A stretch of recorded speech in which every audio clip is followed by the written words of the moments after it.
Good afternoon, everyone. We hope that you have all enjoyed all of the learning over the past few days. In case you missed our introductions yesterday, my name is Layla Dumont, And my name is Seneca Dewitt. and we are the co-founders at Roots of Resilience Education Foundation.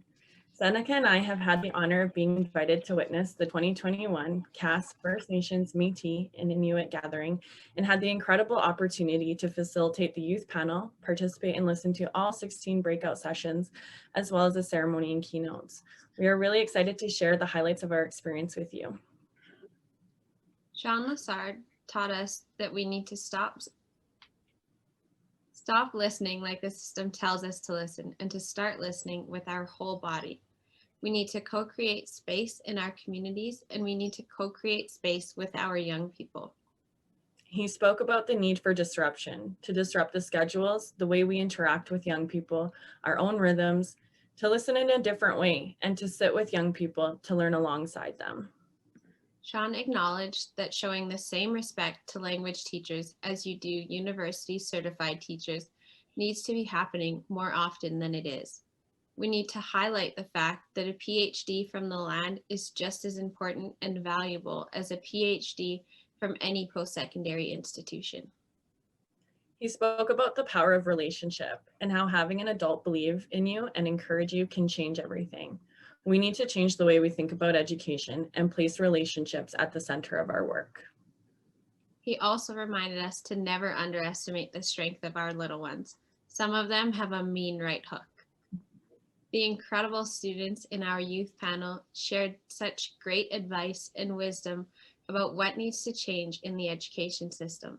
They brought up such powerful and thought-provoking points for us to consider as educators and policymakers. Sean Lassard spoke about the importance of story and hearing from young people, and the power of this was demonstrated yesterday. These young people inspired each of us watching. They remind us to be honest, courageous, and not to be afraid to take action. Carrie Moore reminded us about the importance and power of having pride in who we are as Indigenous peoples, how this is essential in developing a strong cultural identity, and how this is necessary for healing. Calgary Catholic taught us that there is no limit to what you can do with a land acknowledgement. They worked with elders and community members to help build theirs, and I would recommend if you missed their session, be sure to check out their land acknowledgement video. Josephine and Sheila from Wolf Creek Schools spoke about getting comfortable with being uncomfortable and how there is no rule book to reconciliation. They reminded us that reconciliation is about having tough conversations, that it is hard work and exhausting at times, and that we're going to make mistakes in this process, but that it's okay as long as we have good intentions, are learning, and are always moving forward. Lisa Cruikshank and Billy Joe Grant with Rupert's Land Institute shared all of their amazing resources and many great ideas to help incorporate Métis teachings in education spaces. Cameron Crowchild and Tina Starlight with Satina Education gave many ideas and examples on how to incorporate and connect Indigenous language and culture within curriculum, as well as how important it is to have these connections and opportunities embedded throughout K-12 education for all students and all staff.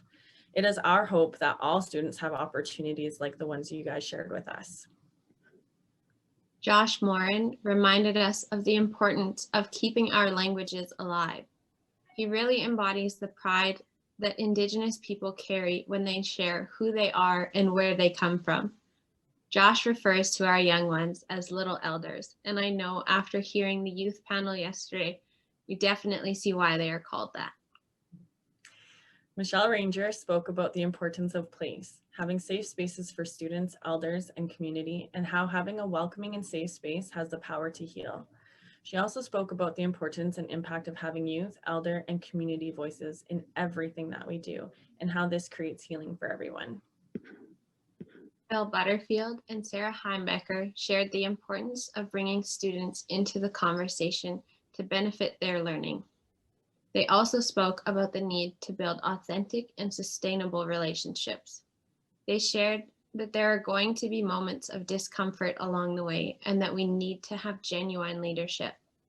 This includes all leadership, not just teachers and principals. Superintendents need to be just as invested in these relationships as teachers. That is how we will create and sustain authentic relationships as Indigenous and non-Indigenous people in education.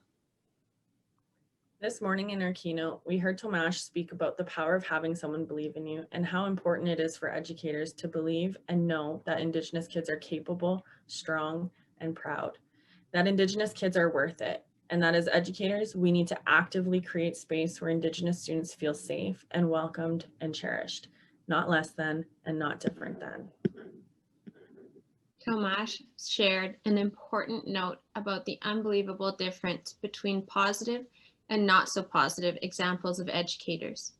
The power that one positive, uplifting teacher can make in building confidence can lead to an unstoppable future and endless possibilities for an Indigenous student. Compare that to a teacher who is all too comfortable with unacceptable and flat out racist stereotypes.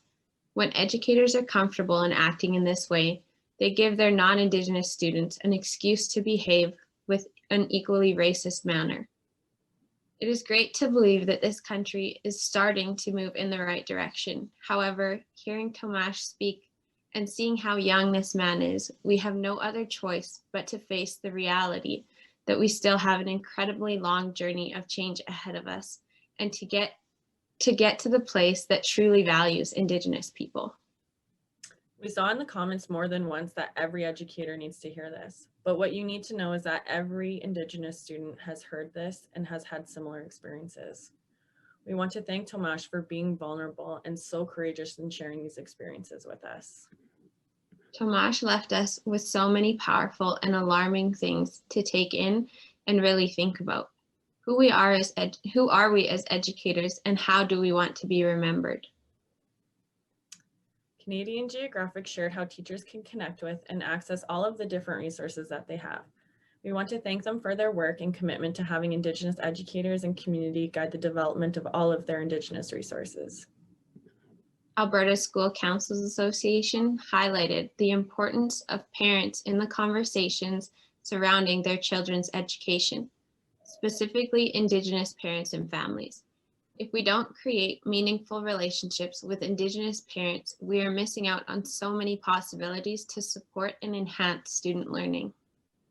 Desmond Nolan with Aspen View spoke about the impact of being able to work with and learn from elders and how important land-based learning opportunities are for students and staff, and provided us with so many different ideas on how we can do this.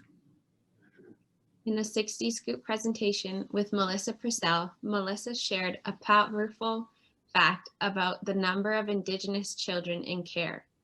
In an interactive game, she asked the question, have Indigenous children always been the highest represented children in care? The answer that almost everyone guessed was yes. This was incorrect. In the 1950s, Indigenous children made up only 1% of children in care, and by the 1960s, those numbers skyrocketed. She also shared a shocking sales video that aired on the news about adopting unwanted and hard-to-home Indigenous babies. One man in Saskatchewan was awarded Salesman of the Year for the amount of children that he managed to place in care.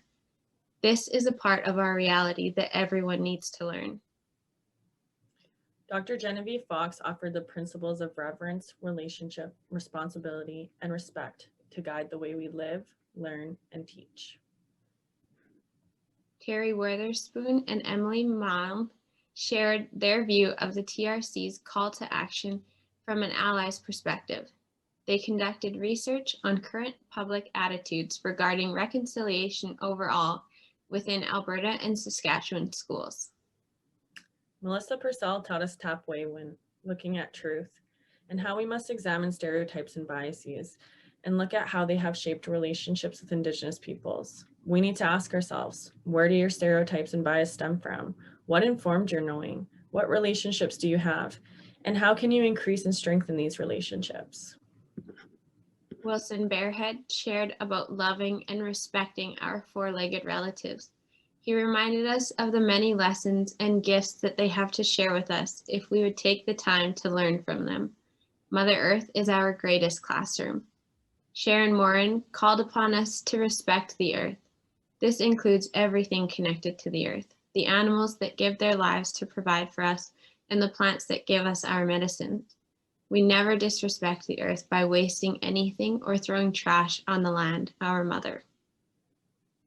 We want to acknowledge and thank CASS for always respecting and honoring First Nation, Métis, and Inuit protocols and practices in the work that they do. The CASS First Nations, Métis, and Inuit gathering is a highlight of the year for us, and we are so thankful that CASS managed to find a way to carry on with this year's gathering in the best and safest way possible. We are looking forward to next year, and hopefully that will be in person. In the words of young Kale, hi, and bye-bye.